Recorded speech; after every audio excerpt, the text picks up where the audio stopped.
I think we've all been in a situation where we've got a product and we've been using it for a couple years and we have to make a decision.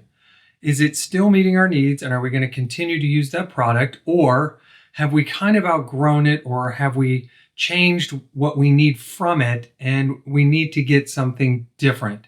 And that's kind of where I'm at today. I've been using my Apple Watch for a number of years now. And I think I've gotten to the point where I need more data when it comes to running and exercise. And I've been looking at a Garmin watch. Now, if you've looked at a lot of YouTube videos when it comes to comparing an Apple Watch to a Garmin watch, they'll deep dive into the specs. But today we're going to take a little different viewpoint on this comparison. And we're going to do all the research that leads up to it and deciding from there which one I need to buy for what I'm looking for, instead of taking both of them in hand and comparing them apples to apples and seeing which one has the best feature set. Because to be honest with you, I don't have the Garmin yet. I only have my Apple Watch. And so I haven't even decided which one I'm going to get yet. Wink. So let's get into the decision-making process between the Apple and the Garmin.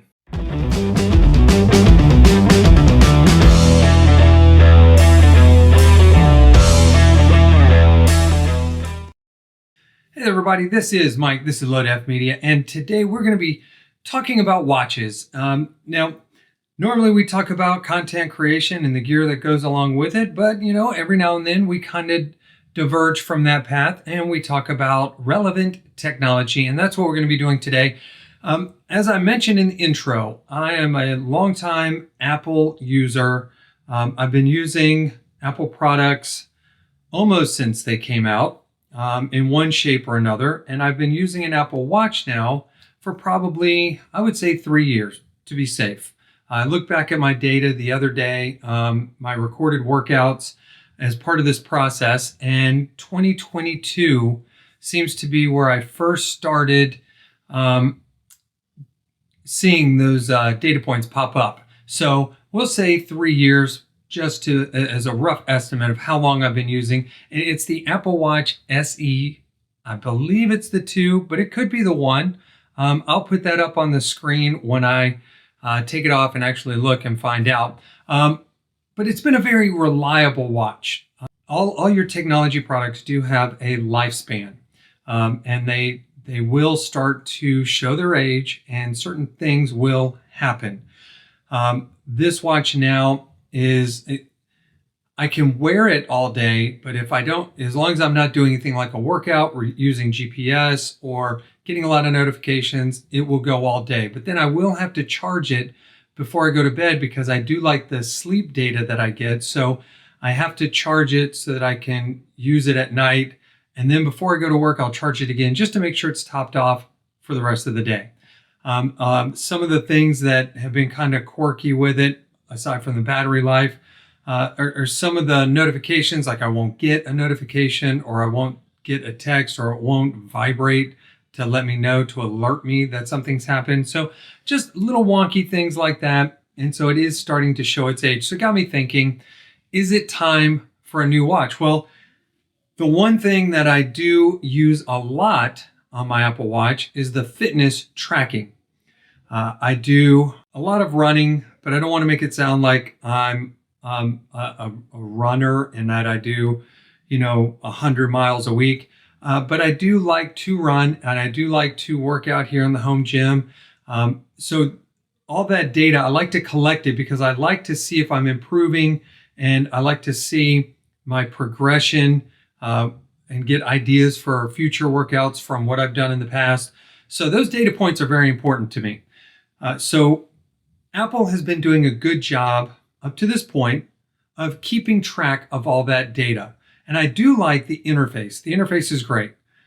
But the question I have now that the one I have to answer is it enough, or do I need more? And the more I look at a Garmin watch, the more I'm impressed with the data points. Now, I have been a Garmin user in the past, and I'll throw the picture up here. I've had in the past the Vivo Active 3. I believe it was the 3. And it was a great watch. When I got that watch, it was just on the precipice of integrating smartwatch features into an kind of like a running watch that had standalone GPS and would keep track of your running data. Just as Apple Watches were starting to take shape and become popular. So that was a less expensive entry point into the smartwatch / GPS watch market. And I loved it. That watch, I had it, I still have it. I used it for a number of years. And as part of this process, I went back and used it this past week just to refamiliarize myself with the Garmin product, what all it could do, and to really help me in this decision-making process of which watch should I get, or should I stay with the Apple Watch, or should I get a Garmin? I started looking.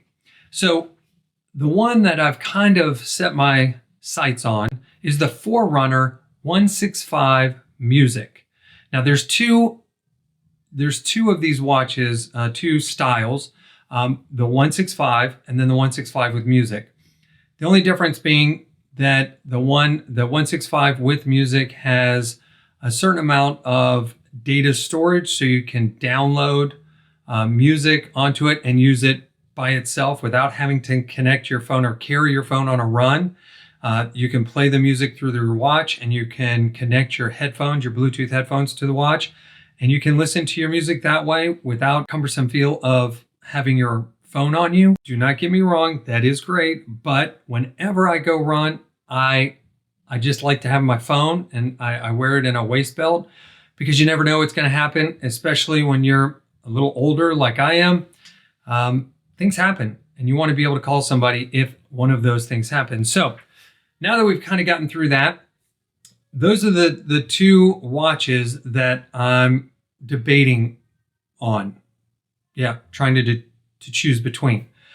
So it comes down to this, and we've talked about this kind of decision-making process when we talk about cameras on this channel. It's not so much the specs of the product, but it's more in how you're going to use that product, and does it have the features or the specs that you're particularly looking for. And I'll use a quick camera reference just to prove my point. The camera I'm using today is the Sony a6700, and it's a hybrid camera. It does both photography and videography. It's a great camera. But if I wanted a camera that did just photography, if that's what I really wanted to specialize in, well, the Sony a7 IV would be a marvelous choice, because that's really what it's geared towards. It's geared towards photography. Now, it's expensive, and you can use just one lens, but you wouldn't want to only have one lens. You want to have diversity, because you're going to want to take portrait photos, landscape photos, you want to zoom, you want a couple primes, and so it becomes more expensive. I just happen to have this camera here. Now this is the G7X Mark III. Now this is a great photo camera. It's also a very respectable video camera. The difference between the two, aside from those specs, is the form factor, okay? This is small. That Sony a7 IV is a monster. It's huge. So the question you've got to ask yourself is, how are you going to use that camera? Are you going to be willing to carry that camera with you when you go to all these different places to take your photos, or not? Because if you're not, then it doesn't matter what the specs are, because it's sitting on your desk at home. But this camera, very reliable, very great images, very high quality all the way around. This you're more likely to take with you. And so if that's important to you, if size and convenience are the primary selling point for you, well then obviously you're going to go with a camera like this. Maybe not this camera, but like this. Fuji makes a lot of those travel size cameras. You can Ricoh. I mean, it just now it gets to price point. Depends on price point. but you get what I'm saying. So it doesn't matter so much about the specs if it's not going to be something you're going to use. So now let's take that towards these watches. First, you got the Apple. It does decent with the fitness tracking, but its primary function is to be a smart watch. It's supposed to pair with your phone and be that bridge, okay, between you and the phone so that you don't always have to take your phone out. And so you can look at your watch and get a lot of different data points very quickly and easily. So it's more of a hybrid, but it leans more towards being a smart watch. Now, if that's something that's very important to you, well, then obviously the Apple smartwatch is going to be what you're going to gravitate to. But it doesn't do a lot of the fitness stuff. It does some, does a good job, but it doesn't do a lot of that fitness stuff because that's not its specialty. So that's where Garmin comes in. Garmin leans heavily into the fitness data points and giving you all that feedback, and it kind of does some of the smartphone stuff. So it'll give you notifications, but here are the things that are the things that I'm having to deal with making the switch to Garmin. Because these are the things I'm used to having on my Apple Watch. On my Apple Watch, get a phone call. I can take the phone call on my watch. It's got a microphone, it's got a speaker. I can do that from here. If my phone's tucked in my pocket, in a waist belt, whatever, I can do that straight from my phone. If I get a text, I can either do a automated response and just tap it and it'll send that, or I can do voice to text, or I can record a voice message. And so I have a multitude of ways to respond to that text message. The Garmin, you don't have those things. This 165, now other models will have it, but the 165 doesn't have a microphone, and so you can't talk to it, and then you can't reply to the text because it's an Apple. I have an Apple phone. Now, if I had an Android, you would have those prompts that you could do automated responses, but I don't have that. I have an Apple phone. Those are the things that I'm giving up. So now, are those more important to me than the data? Well, no, they're not. I like it. It's a convenience, but it's not something I have to have. I found workarounds to those issues. And worst comes to worst, I just pause my run. I take out my phone. I reply to somebody. I take a call. It's not the end of the world. Again, the watch is a convenience. And so those things are not deal breakers. The things that I do like about the Garmin, battery life. As I mentioned in the earlier part of this video, you have to charge this phone every day. You're not going to get 2 full days use out of this watch without charging it. But with a Garmin, if you're using just the smartphone side of things and you're not using the GPS, you can get 11 days of battery life.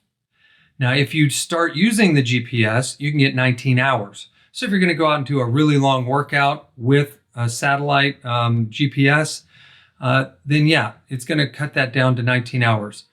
Have I ever done a 19-hour workout? No. Went running today. I did 7 miles. And my watch, okay, have not charged it. Where are we at now? So this morning I charged it before I left, did my workout. It's now the afternoon and I've got 58% left on my watch. Now, if this had been a Garmin, I'd probably have more like 75 or 80%. And as long as I stayed in smartwatch mode and didn't use the GPS again, I wouldn't have to charge it again until probably, 2 or 3 days from now. But my Apple Watch at 58%, it's still early afternoon. I will have to charge it again before I go to bed so that I can get that sleep data. So those are the real important things to me. I need battery life and I need better data. So for me, I'm going to pick the Garmin 165 Music Edition. If you've been looking into the Garmin set of watches or watches like that, fitness watches, I'll call them, these are the kind of questions you need to ask yourself. If you've been using a smart watch already, is it doing the job you need it to do? Do you need more? And if you do need the more, what are you willing to give up to get it? Because that's true in just about every decision-making process. So hang in there, follow along here on the channel. And once I get that watch, I'll come back and let you know how the transition went. let you know what I like, what I didn't like, pros, cons, all those things, because here we love talking about technology and how it impacts your day-to-day. Hey, if you have any questions about my experience, my decision-making process, or what features I was really looking forward to in the Garmin, hey, hit me up in the comments below. And if you got value out of this video, hey, please make sure to leave a thumbs up. And if you want more content like this, become a subscriber and hit that notification bell so that you can be notified when the next video drops. Aside from that, that's all I've got. Thank you so much for taking time to check out the channel, and we will see you guys in the next one.